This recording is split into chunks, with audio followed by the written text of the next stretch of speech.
Good. I just thought I'd say a few words. And first of all, thank you very much, Yousaf, for inviting me here today to your home. I was hoping it might be your other home. And I know that you tried, but it wasn't possible. Not this time, but perhaps next time. But thank you very much for inviting me and for having so many wonderful, lovely guests here today.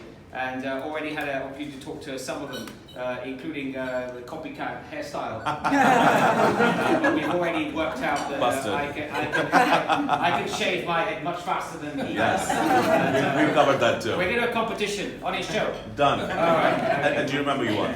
Okay. But it gives me great pleasure to actually be here in Pakistan with you all. And this is the last day of my trip. I only been here 2 days. Arrived yesterday morning.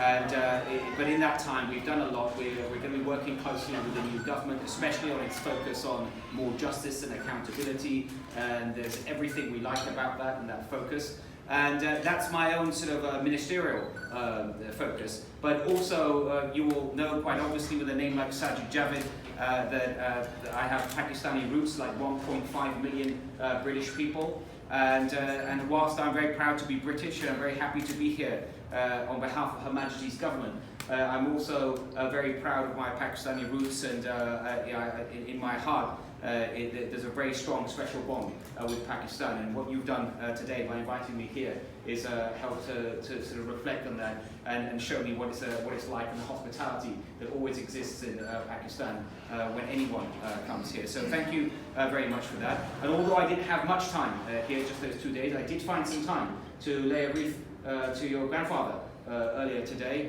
when I went over to the Badshah Mosque area today, and so that was it was nice to be able to do that today as well.